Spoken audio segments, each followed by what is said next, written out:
I have higher hopes because Algeria is a much stronger country than most people realize.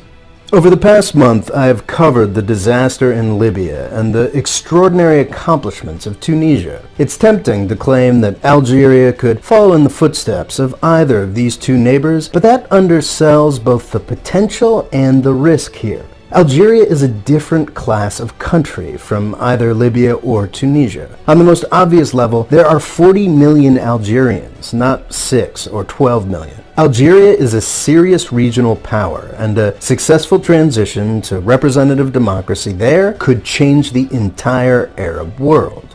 I am more optimistic about Algeria than most because its strength and independence makes it almost unique among Arab countries. السلام عليكم ورحمة الله. تابعوا معنا هذا الفيديو لهذا الأمريكي وهو يحلل بثقة تامة على أن الجزائر قوة عسكرية رهيبة في المنطقة تستطيع أن تسير إفريقيا ودول الحوض المتوسط بإصبعها فقط، لأنها قوة جبارة عسكرية في المنطقة واقتصادية ولها ثروات ضخمة.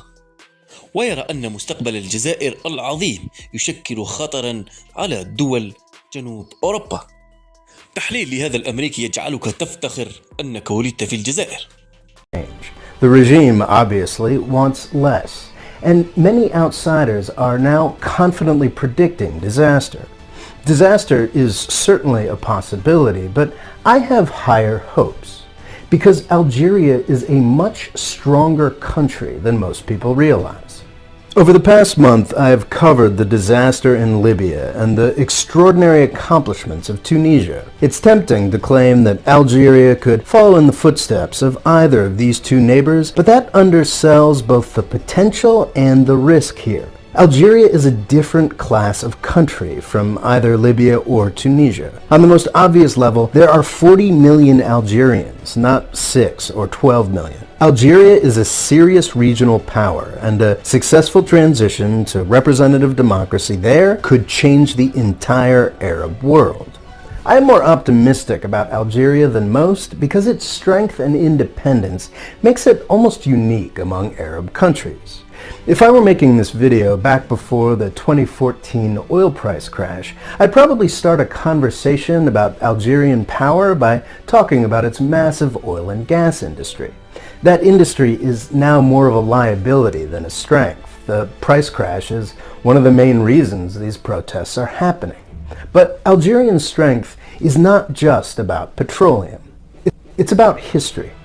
Algeria's neighbors had a fairly easy transition to independence. Libya's colonial oppressor, Italy, went and lost World War II, making independence in 1951 fairly straightforward. Tunisia had to struggle a bit longer, but the French let them go in 1956 to focus on other priorities. France's main priority at that time was Algeria. Most direct European control in the Middle East and North Africa was brutal, but haphazard and largely pointless. Algeria was different. For starters, its period of oppression was a half-century longer than the rest of the regions. From the 1830s, the country had been a French national project, meant to compete with the British Empire's much more impressive feats of colonization and exploitation. Administratively, Algeria was treated as just another part of France, and by the 1950s, over 1 million Europeans had settled in Algeria. Some of them had been there for generations. The French were never going to let Algeria go easily. Between 1954 and 1962, the Algerians fought the French in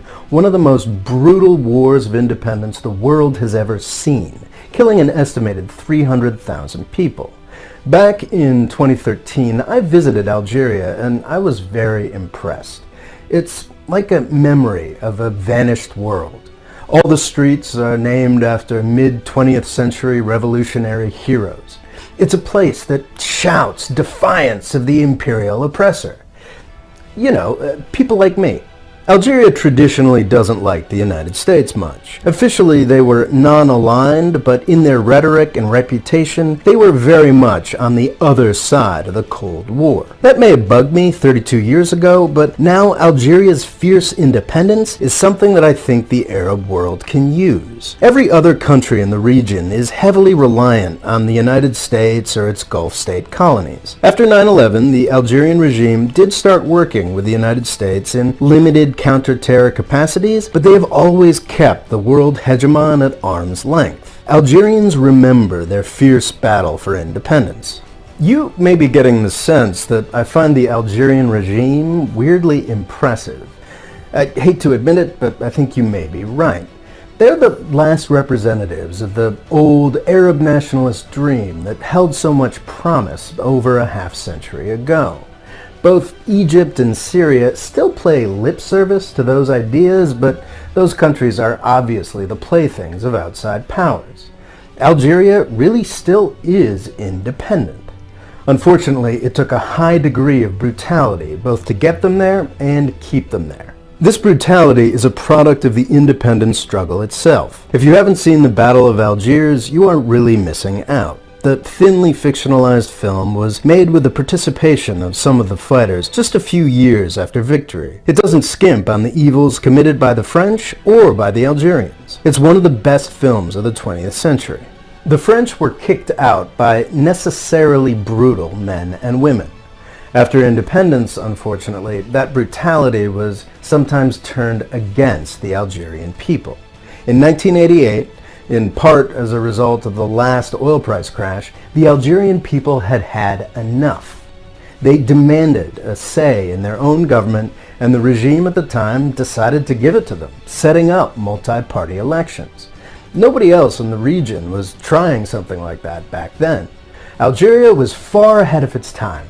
Too far ahead of its time, it turned out. In 1988, Algeria was caught up in a Muslim world shaped by the U.S.-Saudi effort to defeat the Soviets in Afghanistan. That battle was a success, but to make it happen, the Saudis had used their billions to radicalize every Muslim they could, with U.S. and Pakistani help. The Algerian elections of 1990 and 1991 were shaped in part by heavily fundamentalist fighters returning from Afghanistan. The rhetoric of the Islamic Salvation Front, or FIS, was extreme and clashed heavily with the more secular leftist worldview of the ruling regime. After winning local elections in 1990, the FIS quickly moved to establish a more fundamentalist lifestyle where it could. When the Islamists won the first round of national elections in 1991, the old revolutionary elite staged a coup. The revolution survived, and the people were crushed.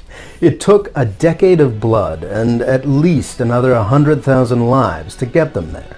The Algerian Civil War was horrific, but it also added to Algeria's strength and independence. During the first phase of the Arab Spring back in 2011, Algeria was the only country to sit it out almost entirely. They had already fought those fights and learned those lessons. But the ongoing demise of the petroleum industry requires Algeria to enter a new phase.